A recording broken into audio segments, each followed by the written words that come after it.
السلام علیکم ورحمۃ اللہ وبرکاتہ۔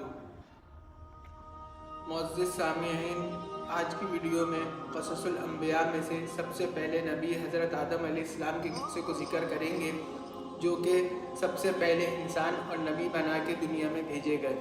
قرآن مجید میں مختلف مقامات پر حضرت آدم علیہ السلام کی پیدائش کا ذکر ہے، جیسے وَإِذْ قَالَ رَبُّكَ لِلْمَلَائِكَةِ إِنِّي جَاعِلٌ فِي الْأَرْضِ خَلِيفَةً قَالُوا أَتَجْعَلُ فِيهَا مَن يُفْسِدُ فِيهَا وَيَسْفِكُ الدِّمَاءَ وَنَحْنُ نُسَبِّحُ بِحَمْدِكَ وَنُقَدِّسُ لَكَ قَالَ إِنِّي أَعْلَمُ مَا لَا تَعْلَمُونَ۔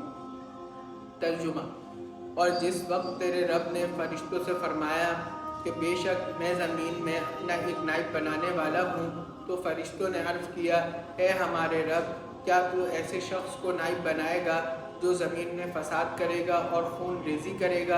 حالانکہ ہم تیرے حمد کے ساتھ اور خوبی اور پاکیزگی بیان کرتے ہیں۔ اللہ تعالیٰ نے فرمایا، جو میں جانتا ہوں وہ تم نہیں جانتے۔ اللہ تعالیٰ نے سب سے پہلے اپنے خلیفہ اور نائب بنانے کا اس آیات مبارکہ میں ترجمہ کیا ہے، اور اللہ تعالیٰ نے حضرت آدم علیہ السلام کو تمام دنیاوی چیزوں کے نام بتا دیے، جو کہ آج سے پہلے اور آج تک جو آئیں، سب چیزوں کے نام بتائے اللہ تعالیٰ نے، اور فرشتوں کے سامنے پیش کیا اور فرمایا کہ مجھے ان چیزوں کے نام بتا دو اگر تم سچے ہو۔ فرشتوں نے عرض کیا، اے اللہ، تو پاک ہے، ہمیں ان چیزوں کے نام معلوم نہیں ہیں، مگر جتنا تو نے ہمیں سکھا دیا، بے شک تو ہی بڑے علم والا اور بڑی حکمت والا ہے۔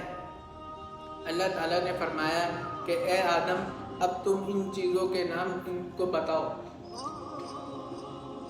بس جب آدم علیہ السلام نے فرشتوں کو ان چیزوں کے نام بتا دیے تو اللہ پاک نے فرمایا کہ میں نے تمہیں کہا نہیں تھا، تحقیق میں آسمان اور زمین دونوں کے غیب جانتا ہوں، اور جو تم ظاہر کرتے ہو اور جو تم چھپاتے ہو۔ صدق اللہ العظیم۔